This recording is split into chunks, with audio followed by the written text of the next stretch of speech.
Durante siglos, millones de personas han imaginado a los ángeles de una manera muy particular. Seres hermosos, vestidos de blanco, con alas suaves, rostros tranquilos y una presencia que inspira paz. Pero existe un problema. Esa imagen no proviene realmente de la Biblia. Porque cuando uno de los profetas más importantes del Antiguo Testamento vio el cielo abierto, no encontró nada parecido a lo que solemos imaginar. No vio seres delicados, no vio figuras serenas, no vio criaturas que transmitieran tranquilidad. Lo que vio fue tan extraño, tan impresionante y tan aterrador, que cayó rostro en tierra incapaz de mantenerse en pie. Sus palabras siguen desconcertando a estudiosos, teólogos e historiadores más de 2500 años después. Criaturas con 4 rostros, alas inmensas, fuego, relámpagos, ruedas cubiertas de ojos y un trono rodeado de gloria imposible de describir. La pregunta sigue siendo la misma. ¿Qué fue exactamente lo que vio Ezequiel? ¿Se trataba de ángeles, de querubines, de una visión simbólica o de algo que supera completamente nuestra comprensión? Lo más sorprendente es que cuanto más estudiamos el relato original, más extraña parece la respuesta. Porque la visión de Ezequiel no solo desafía nuestras ideas sobre los ángeles, también desafía nuestra forma de entender el cielo. Y quizá por eso continúa fascinando al mundo después de más de 25 siglos.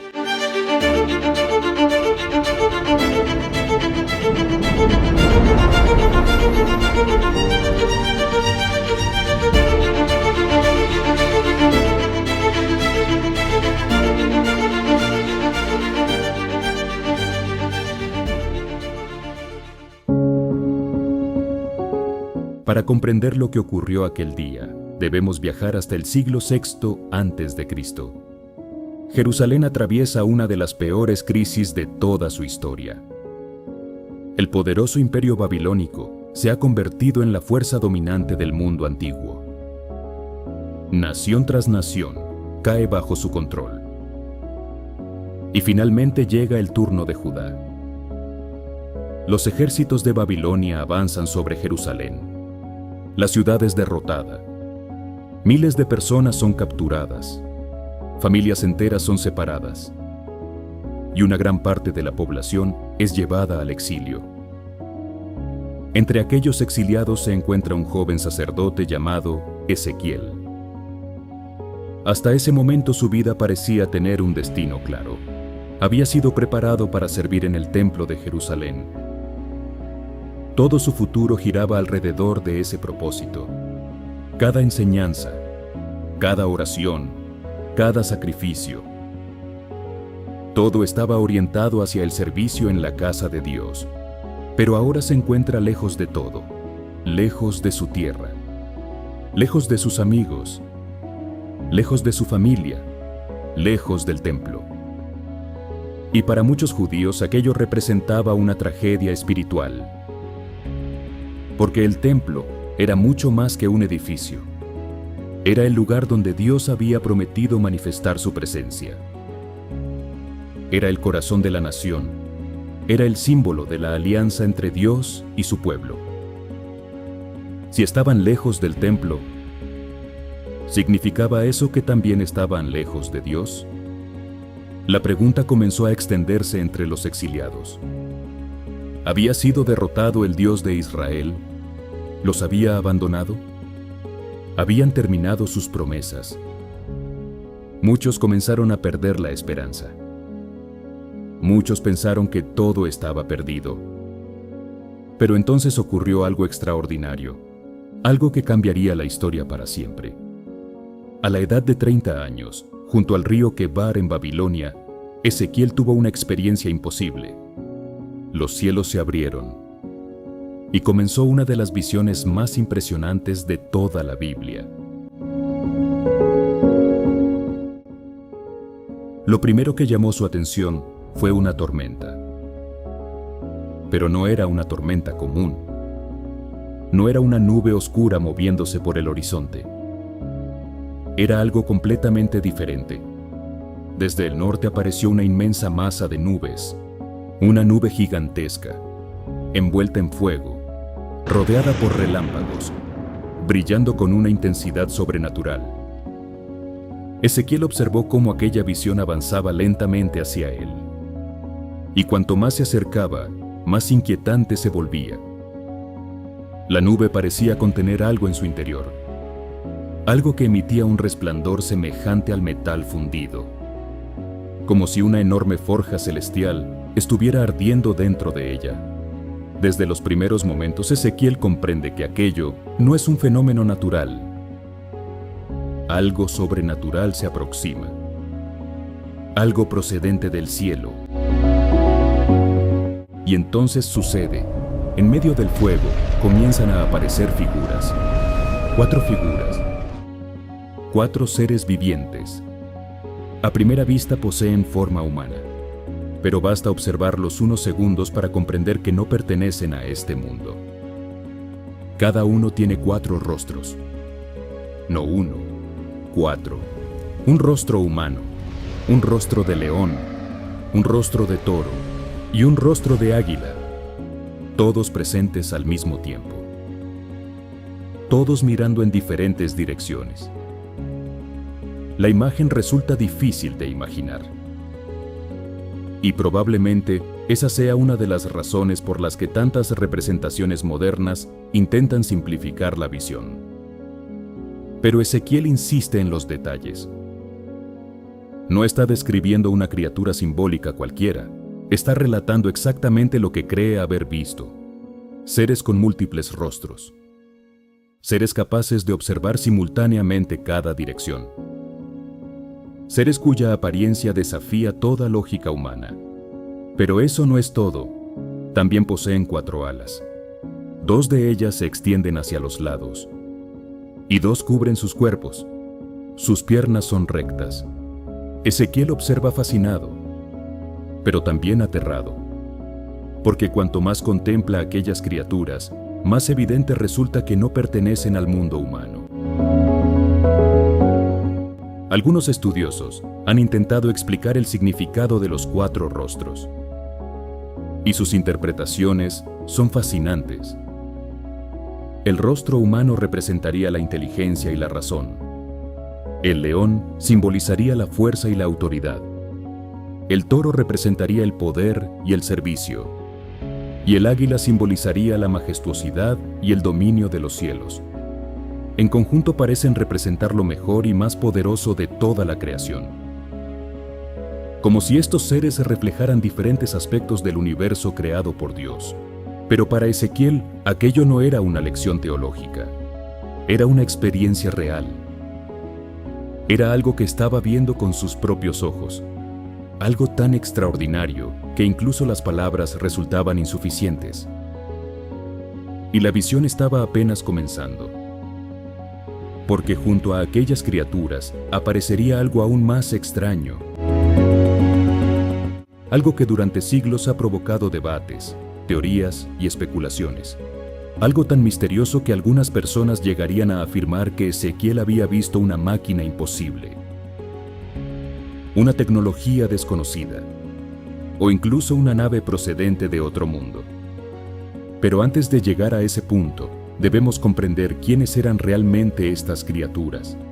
Aquellos seres no eran simples ángeles, eran los querubines, los guardianes del trono de Dios, los mismos seres asociados con el jardín del Edén, los mismos que aparecen relacionados con el Arca de la Alianza, los mismos que desde el principio de la historia bíblica han sido presentados como custodios de la presencia divina. Mientras Ezequiel intenta comprender la naturaleza de aquellas criaturas, junto a cada uno de los seres aparece una rueda. Ezequiel observa cuidadosamente. Y lo que describe ha desconcertado a generaciones enteras. Las ruedas parecen estar dentro de otras ruedas, como si 2 estructuras se entrelazaran formando una figura imposible. Las ruedas están cubiertas de ojos, ojos por todas partes. ojos alrededor de toda su superficie, ojos que parecen observar cada rincón de la creación. La imagen resulta perturbadora, incluso hoy, 2600 años después. Muchos lectores se preguntan por qué Ezequiel eligió precisamente esa descripción. ¿Por qué ojos? ¿Por qué no fuego? ¿Por qué no piedras preciosas? La mayoría de los estudiosos coincide en que estos ojos representan conocimiento, vigilancia, percepción absoluta. La idea de que nada escapa a la mirada de Dios, nada permanece oculto, nada puede esconderse de su presencia. Los seres humanos pueden ser engañados, pero Dios no. Los ojos simbolizan una mirada que todo lo ve, una mirada que atraviesa las apariencias, una mirada que alcanza incluso los rincones más oscuros de la historia humana. Y para los exiliados que escucharon el mensaje de Ezequiel, aquello era profundamente importante. Muchos pensaban que Dios había dejado de verlos. Muchos creían que habían sido olvidados en Babilonia. La visión afirmaba exactamente lo contrario. Dios seguía observando, incluso lejos de Jerusalén, incluso en tierra extranjera. Pero las ruedas revelan algo más, no solo hablan de visión, también hablan de movimiento. Porque en la mentalidad de muchos israelitas existía una pregunta inquietante. Si Dios habitaba en el templo de Jerusalén, ¿cómo podía estar con ellos en Babilonia? La respuesta aparece delante de Ezequiel. El trono de Dios no está inmóvil. La gloria divina no está encerrada en un edificio. La presencia de Dios puede desplazarse, puede acompañar a su pueblo, puede manifestarse donde Él quiera. Las ruedas parecen transmitir precisamente esa idea. La soberanía divina no tiene fronteras. No depende de ciudades, no depende de reinos, no depende de ejércitos. Dios gobierna en todas partes. Mientras contempla las ruedas, Ezequiel nota algo aún más sorprendente. Los seres vivientes y las ruedas parecen estar conectados. Cuando los seres avanzan, las ruedas avanzan. Cuando se detienen, las ruedas se detienen. Cuando se elevan, las ruedas se elevan. Es como si compartieran el mismo espíritu, como si formaran parte de una única realidad celestial. Pero todavía hay algo más que Ezequiel necesita descubrir, porque aquellas criaturas no son desconocidas para la tradición bíblica. De hecho, ya habían aparecido antes, mucho antes, y su historia comienza en uno de los lugares más importantes de las Escrituras, el Jardín del Edén. Después de la caída de Adán y Eva, la Biblia dice que Dios colocó querubines para custodiar el camino hacia el árbol de la vida. Es una escena fascinante, porque la primera función conocida de los querubines no es entregar mensajes, no es proteger personas, no es aparecer en sueños.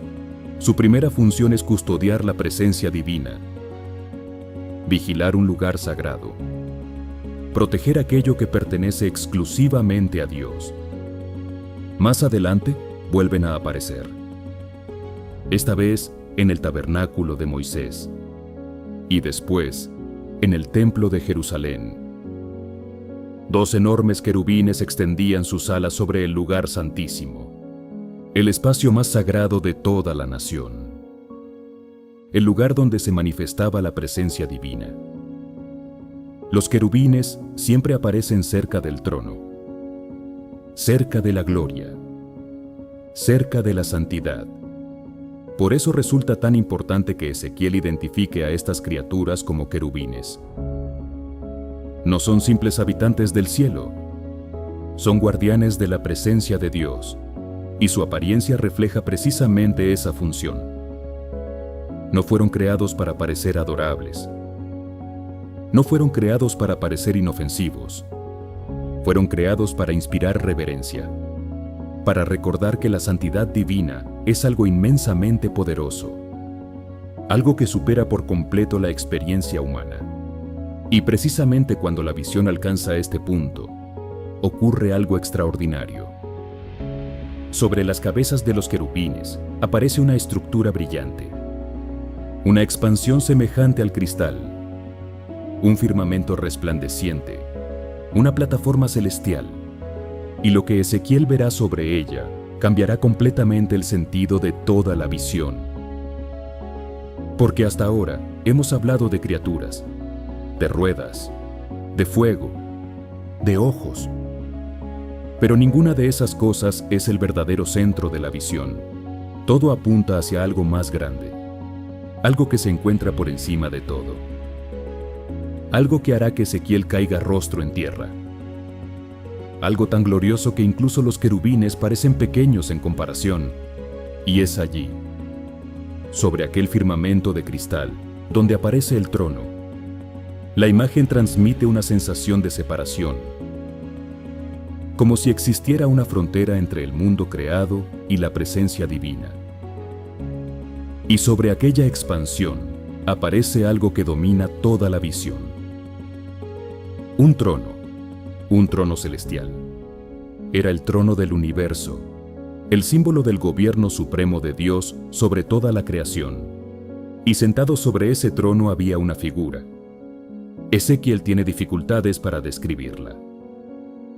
Por eso utiliza constantemente expresiones comparativas.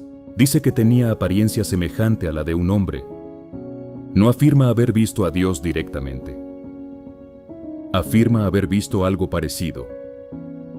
Algo que intenta describir con el lenguaje limitado de un ser humano.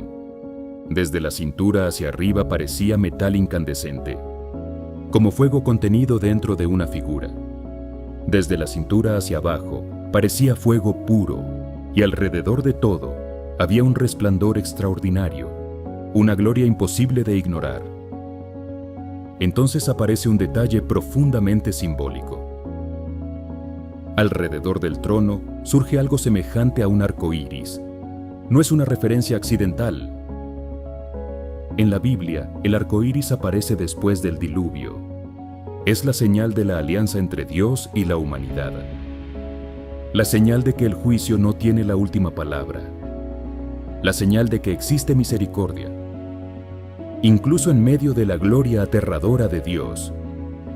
Incluso en medio del fuego. Incluso en medio del poder absoluto. Aparece un recordatorio de gracia. Un recordatorio de esperanza.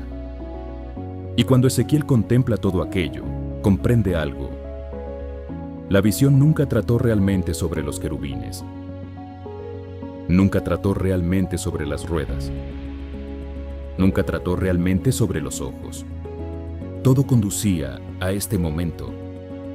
Todo existía para revelar la gloria de Dios. Una gloria tan inmensa que las palabras humanas resultan insuficientes. Por eso la reacción de Ezequiel es inmediata. Cae rostro en tierra, no intenta acercarse, no intenta hacer preguntas, no intenta analizar la experiencia, simplemente cae, abrumado, impactado, consciente de que se encuentra frente a algo infinitamente superior a él. Y aquí encontramos una verdad fascinante que se repite a lo largo de toda la Biblia. Cuando los seres humanos se encuentran con la realidad divina, rara vez reaccionan con tranquilidad. Reaccionan con temor. Reaccionan con asombro. Reaccionan con reverencia. Muchas veces hemos imaginado los encuentros celestiales como experiencias suaves y reconfortantes. Pero la Biblia presenta una imagen diferente. Los profetas tiemblan, los patriarcas se postran, los apóstoles caen al suelo. Porque la santidad divina es una realidad que supera completamente la experiencia humana. Y quizás esa sea una de las razones por las que los ángeles bíblicos parecen tan extraños. No fueron diseñados para parecer familiares. Fueron diseñados para reflejar una realidad superior. Una realidad que existe más allá de nuestra comprensión cotidiana. Sin embargo, A lo largo de los siglos surgieron numerosas interpretaciones sobre la visión de Ezequiel.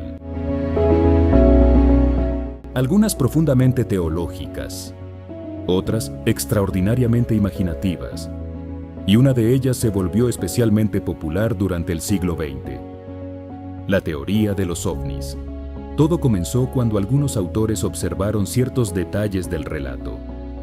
Las ruedas, las luces, el fuego, los movimientos imposibles, la nube brillante descendiendo del cielo. A simple vista, algunos pensaron que aquello sonaba más como una máquina que como una visión religiosa. Algunos llegaron a afirmar que Ezequiel había presenciado el aterrizaje de una nave extraterrestre. Otros sostuvieron que los querubines eran en realidad seres procedentes de otro planeta. Y para muchas personas, la teoría parecía convincente. Después de todo, las ruedas dentro de ruedas resultan difíciles de imaginar. Las luces recuerdan ciertos relatos modernos, y los movimientos descritos parecen desafiar las leyes físicas conocidas. Pero existe un problema importante. La teoría ignora gran parte del contexto bíblico, porque los símbolos utilizados por Ezequiel no aparecen solamente en este capítulo. Los querubines ya existían en la tradición hebrea. El fuego divino aparece repetidamente en otros textos. El trono celestial aparece en múltiples visiones proféticas. Los ojos simbolizan conocimiento y vigilancia en numerosas partes de las Escrituras. Cuando analizamos el contexto completo, la interpretación extraterrestre pierde fuerza. Eso no significa que la visión deje de ser misteriosa. Sigue siendo una de las descripciones más extrañas de toda la Biblia. Sigue siendo difícil de imaginar. Sigue siendo profundamente impactante. Pero parece claro que Ezequiel entendía lo que veía como una revelación espiritual. No como un encuentro tecnológico, no como una visita de seres procedentes de otro mundo, sino como una manifestación de la gloria divina. Y quizás esa explicación resulta incluso más impresionante, porque nos enfrenta a una realidad que desafía nuestra imaginación. Una realidad que no puede reducirse a categorías humanas. Una realidad que supera nuestras explicaciones más simples. Pero la visión no termina ahí. Años después, Ezequiel tendrá una experiencia aún más sorprendente. En otra visión contemplará nuevamente la gloria de Dios y descubrirá algo doloroso. La gloria divina abandona el templo de Jerusalén. La imagen es devastadora. Representa el juicio sobre una nación que se ha alejado de Dios.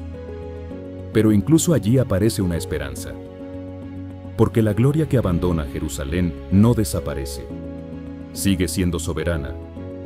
Sigue gobernando, sigue presente. Y más adelante regresará. Para los exiliados, este mensaje era revolucionario.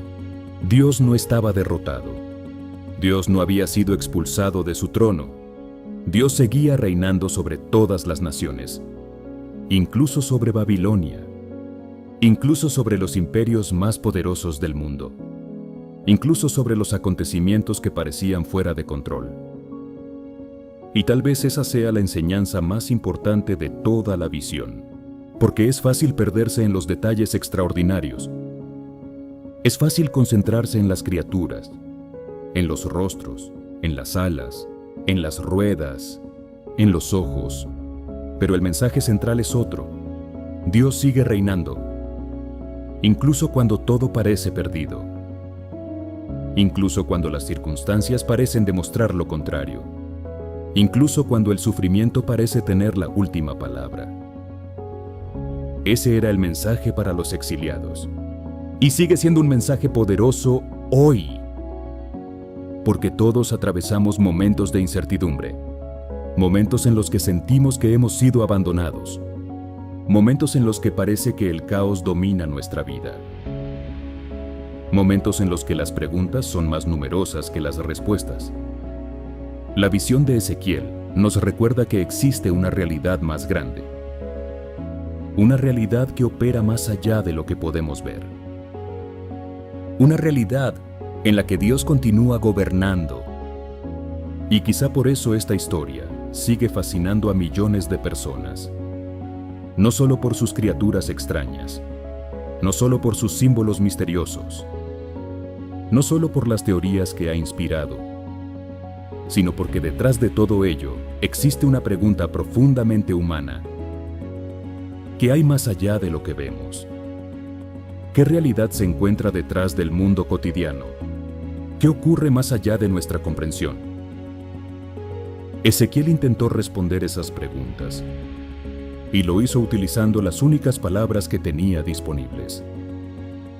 Palabras humanas para describir una experiencia sobrehumana, palabras limitadas para describir una gloria ilimitada.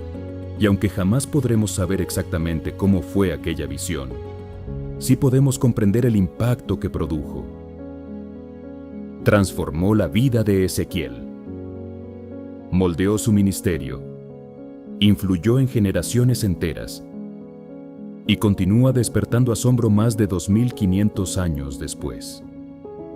Porque cada vez que alguien abre las páginas de su libro, vuelve a encontrarse con el mismo misterio. Las mismas criaturas, las mismas ruedas, el mismo fuego, la misma gloria y la misma pregunta. ¿Qué fue exactamente lo que vio Ezequiel junto al río Quebar? Tal vez nunca conozcamos todos los detalles. Tal vez algunas partes de la visión seguirán siendo un misterio. Pero quizá ese sea precisamente el punto. Recordarnos que existen realidades que superan nuestra comprensión. Recordarnos que el universo es más grande de lo que imaginamos. Y recordarnos que la gloria de Dios no puede encerrarse en imágenes simples ni en explicaciones fáciles. Si este misterio bíblico te ha parecido fascinante, suscríbete al canal y activa la campanita. Cada semana exploramos los enigmas más sorprendentes de las Escrituras, las historias olvidadas de la Biblia, las profecías más impactantes y los secretos que han intrigado a creyentes, historiadores y estudiosos durante siglos. Déjanos también tu opinión en los comentarios. ¿Qué crees que vio realmente Ezequiel? ¿Una visión simbólica? ¿Una manifestación literal del cielo? ¿O algo que todavía no hemos logrado comprender completamente? Gracias por acompañarnos hasta el final. Y recuerda algo, los mayores misterios de la Biblia no siempre están ocultos. Muchas veces han estado frente a nosotros todo el tiempo, esperando a que nos detengamos a observarlos con atención.